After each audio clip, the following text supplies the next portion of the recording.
정용실의 뉴스 브런치.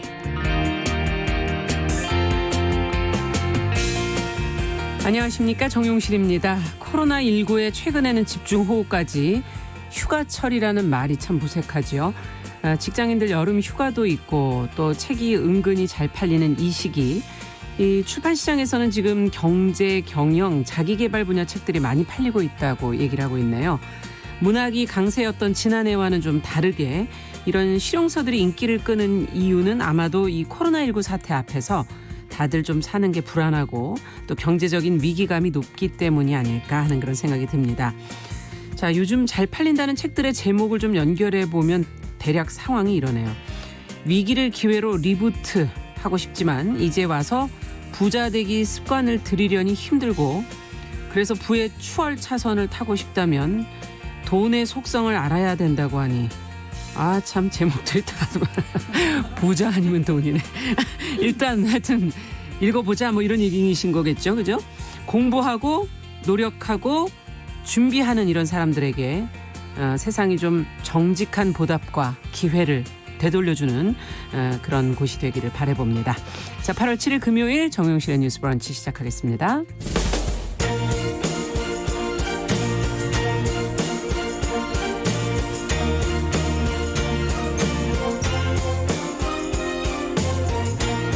여성의 감수성으로 세상을 봅니다. KBS 1라디오 정용실의 뉴스 브런치. 여러분의 의견을 기다립니다. 문자는 샵 9730으로 보내주세요. 짧은 문자 50원, 긴 문자 100원이 부과됩니다. KBS 모바일 콩, 유튜브를 통해서도 무료로 참여하실 수 있습니다.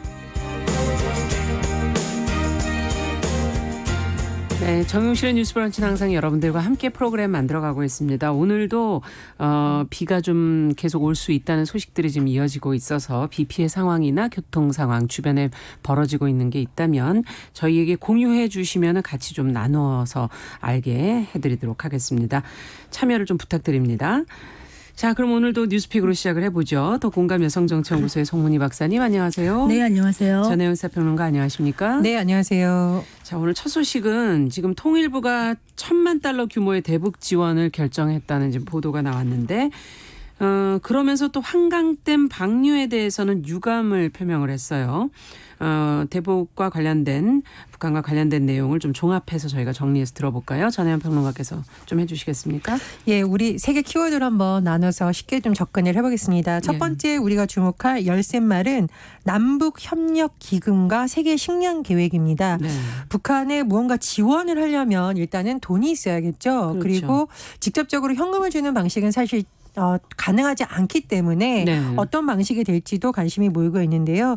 일단 예산은 우리나라는 남북교류협력기금이 있습니다. 그래서 기금을 통해서 한 $10,000,000, 한 119억에서 120억 사이인데요. 이 정도 지원이 되는데 현금을 직접 북한에 주는 방식이 아니라 세계 식량 계획을 통해서 우리 정부가 일정 부분 공여를 하면 그쪽에서 일종의 뭐 옥수수라든가 뭐 콩이라든가 이런 긴급한 식품이라든가 여러 가지 구호와 관련된 것이 갈 예정입니다. 네. WFP 세계 식량 계획의 요청에 따라서 이번 지원이 결정이 됐었는데요. 본래 이게 지난 6월에 좀 추진이 되려고 했었어요. 그런데 6월에 대사건이 있었었죠. 남북 연락 사무소를 북한이 폭파해서 남북 관계가 굉장히 경색이 됐었습니다. 그래서 사실상 그때는 되지 못했고 네. 이번에 이인영 통일부 장관이 취임하면서 처음으로 결정한 대북 인도 지원 사업이 바로 이 사업입니다. 그래서 네. 어떻게 지원이 될지 관심이 모아지고 있고요. 두 번째, 제가 강조했듯이 지금 이인영 장관 취임 후에 첫 대북 인도 지원 결정인데 이 장관이 이런 표현을 했습니다.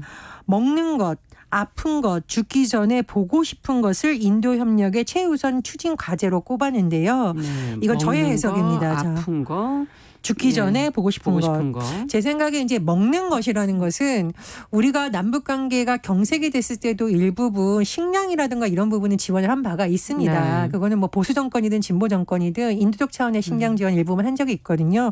아마 그런 것으로 해석이 되고요. 아픈 것이라는 것은 사실 지금 코로나19로 북한도 여러 가지 조치를 그렇죠. 취한다는 얘기가 나오고 있잖아요. 네. 그래서 의료라든가 보건 분야 협력을 시사하는 것이 아닐까 해석이 되고요. 세 번째가 죽기 전에 보고 싶은 싶은 것인데 이산가족 상봉 아니겠습니까? 예, 아마 그런 것이라고 네. 지금 해석이 됩니다. 그래서 인도 협력에 대해서 지금 통일부가 계속 강조하고 있는데요.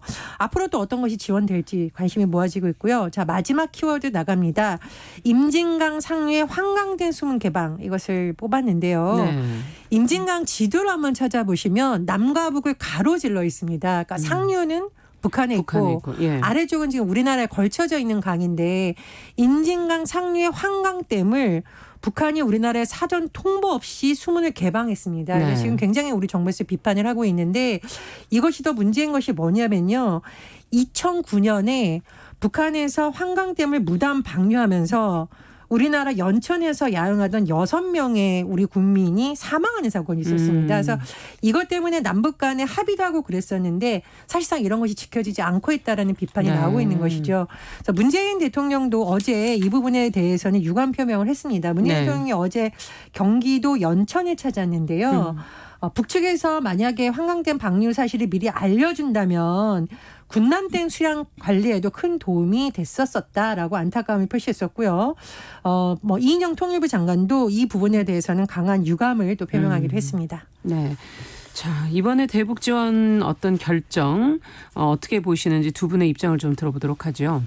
그 어떤 북한 문제에 있어가지고 북한 정권과 북한 주민을 좀 구분해서 생각하자 이런 예. 얘기를 가끔 하는데 정치적 군사적 사안과 연계되지 않은 순수한 차원의 인도적인 지원을 장기적인 시각으로 긴 호흡으로 그리고 일관성 있게 하는 거는 바람직하다고 생각을 합니다. 네. 그리고 실제로 이제 이런 뭐 대북 지원할 때마다 늘 나오는 논란이 이거 잘못되면 지도층 배불리기로 가는 거 아니야? 그렇죠. 그 돈이 유용되는 거 아니야? 이렇게 얘기를 하고 있는데 이번에 가는 이 돈은 실제로 7세 미만의 영유아라든가 여성들, 힘든 여성들 이렇게 뭐 시리얼이라든가 영양 비스켓 형식으로 이제 물론 세계 식량 계획에서 그런 식으로 만들어서 갑니다마는 그런 식으로 가기 때문에 지도층 배불리기로 갈 위험성은 거의 없다. 그리고 실제로 지도층 배불리기로 간다면 공개적인 지원 형식으로 가지는 않겠죠. 그렇겠죠. 그리고 실제로 이제 이런 대북 지원에 있어 가지고 분배 투명성을 확보하는 것은 중요하다. 네.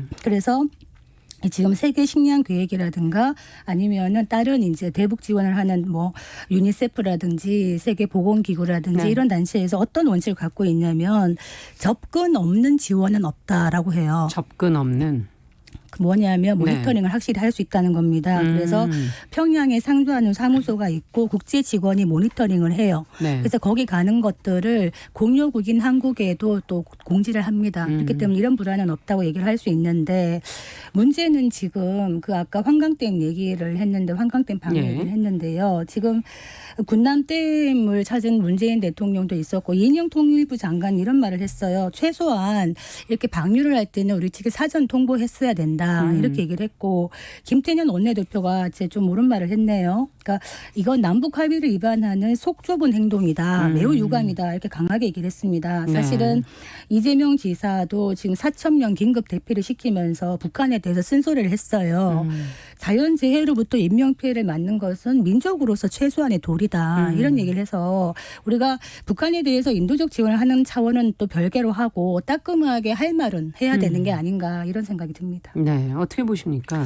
이번 그 지원 사업 대상을 보니까요. 여성 중에서도 아마 임산부하고 예. 수유를 하고 있는 여성들에게 영양 강화식을 지원한다라고 합니다. 그러니까 세계 식량 계획에서. 그러니까 정말로 지원이 정말 필요한 그리고 말씀해 주셨듯이 7세 미만이잖아요. 그럼 진짜 아이들이거든요. 그렇죠. 그래서 최소한의 인도적 지원이라는 점에서 저도 긍정적이라고 보고요.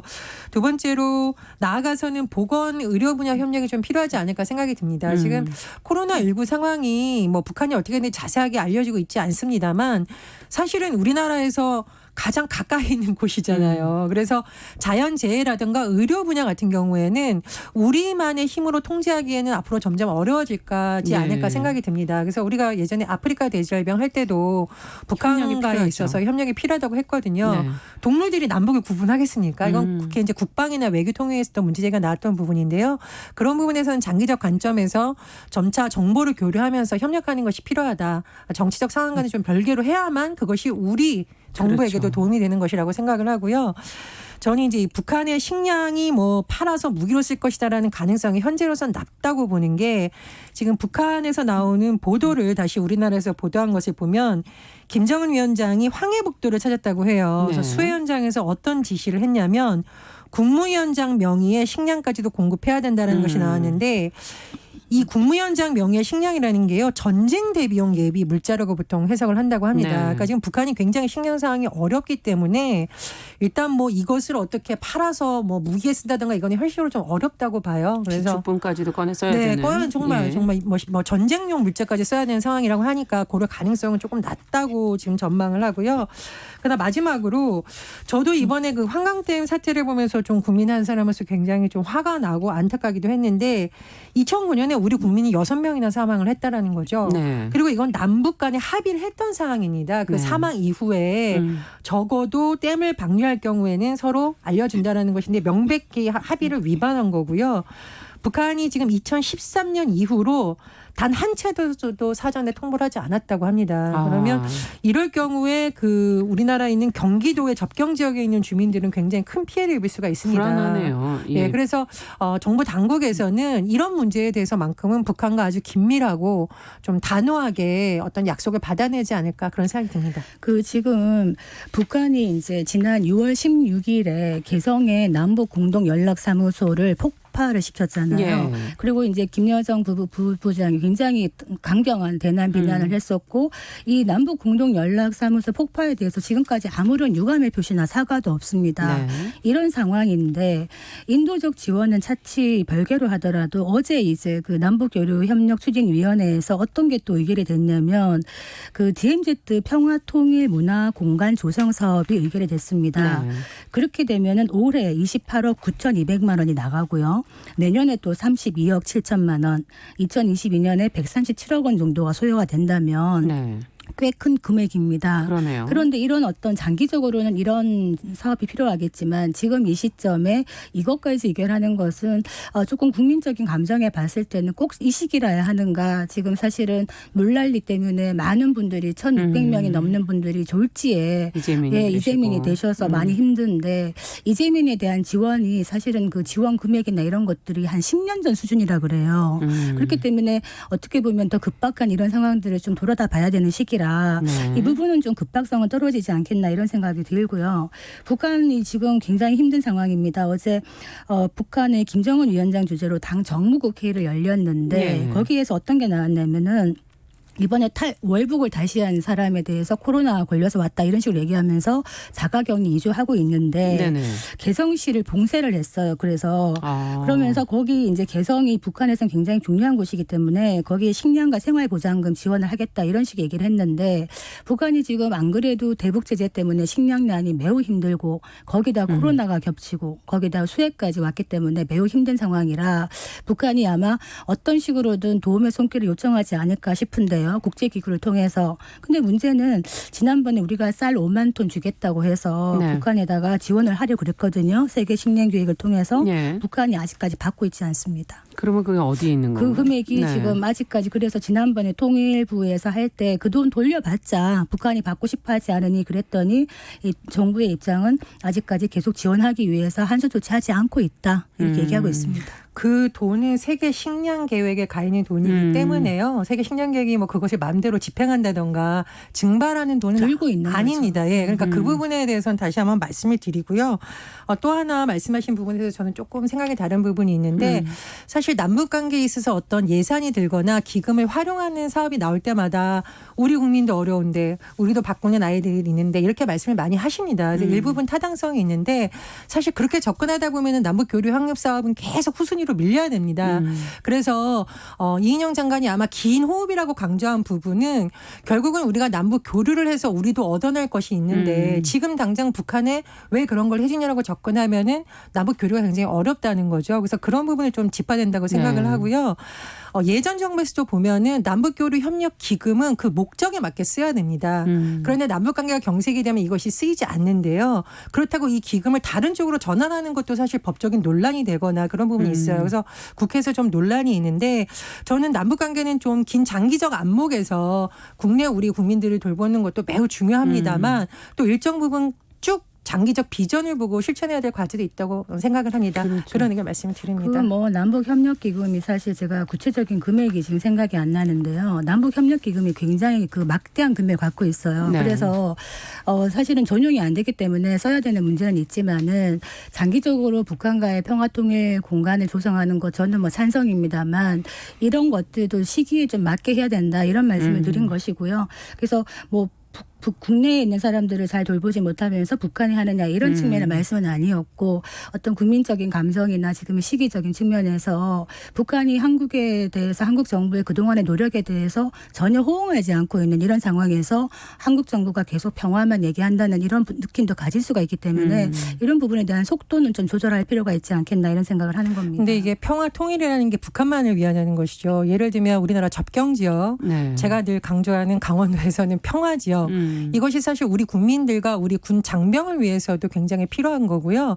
그리고 우리나라가 뭐 군비를 많이 감축했다고는 하지만 그런 뉴스 매일 나오잖아요. 남북관계 특성 때문에 사고 싶지도 않은 그것도 다른 나라에서 쓰던 무기사라는 압박받는 그런 문제라든가 남북관계가 경색이 되면서 관련된 기업들이 타격을 입는다든가 이런 현상도 있거든요. 그래서 박사님 말씀대로 일리가 있습니다만 이 결국은 평화라는 것이 우리 경제라는 것이 주장에도 사실은 일리가 있습니다. 그래서 저는 그런 부분도 또 말씀을 드립니다. 네. 자, 저희가 이제 다음 뉴스로 또 좀 가보도록 하죠. 그 더불어민주당의 이광재 의원이 어제 SNS에 사과문을 올렸다는 보도가 나왔어요. 무슨 내용인지 어떤 상황에서 나온 것인지 송문희 박사님께서 관련 내용을 좀 정리해 주시겠어요?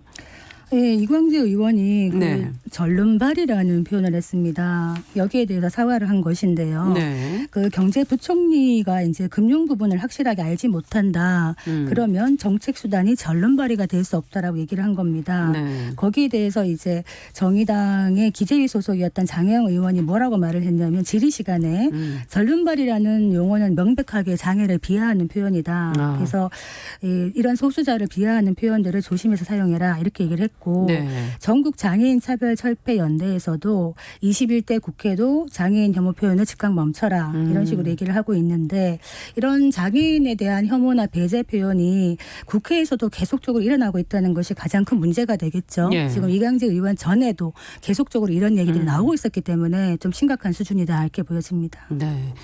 자, 장애인식 개선에 대한 공감대가 예전보다 좀 높아졌다는 생각은 들었는데 근데 아직도 이런 표현들이 조금 쓰이고 있다고 그러니까 좀 씁쓸하기도 하고 자, 어떻게 우리의 인식이 달라져야 될 텐데 어떻게 보십니까? 지난해 연말 저희가 소식을 한번 전해드렸었는데요. 국가인권위에서 정치인들의 혐오 표현을 재발할 수 있는 대책이 필요하다라고 국회의장에게 직접 건의를 한 적이 있습니다. 왜냐하면 너무 이런 표현이 나오다 보니 장애인 단체에서도 문제 제기를 했지만 인권위 차원에서 보기에도 이건 문제가 있는 거죠. 더군다나 정치인은 굉장히 막강한 영향력을 행사하고 있는 사람들이기 때문에 그리고 항상 보도가 나오죠. 그렇죠. 오히려 더 인권 존중의 가치를 세워야 될 집단이라는 겁니다. 그런데 상대방을 공격할 때 왜 굳이 장애인에 들어서 비하 표현을 하냐. 굉장히 문제가 있다라고 지적을 한 바가 있는데 여전히 좀 잘 고쳐지지 않는 것 같아서 좀 안타깝고요. 저는 정치인들이 선거 앞두고 사실 선거법 교육이라던가 뭐 예. 효과적인 선거 전략 이런 세미나 굉장히 많이 합니다. 이제 국회 가보면 당 차원에서 하기도 하고 지역위원회 차원에서 하기도 하고요. 또 의원들이 아마 개인적으로도 그런 부분에 대한 자문을 받는 걸로 알고 있어요. 예. 그런데 정말 정작 인권 감수성이라든가 우리가 어떤 성인지 감수성, 성희롱 예방 교육은 잘 안 되는 것 같아서 좀 매우 안타깝습니다. 네.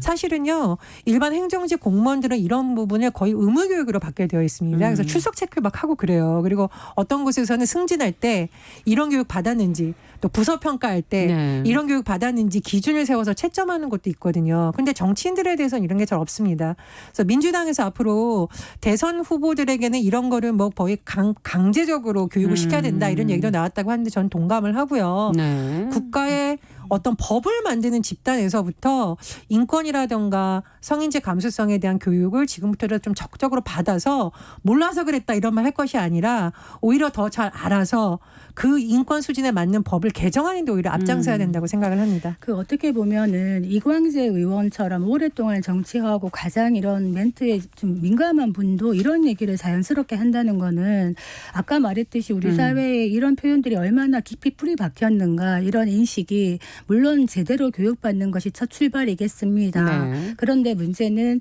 이 장애인에 대한 차별이라는 거를 별 생각 없이 말을 한다는 거예요. 이거는 여야가 따로 없는 것 같아요.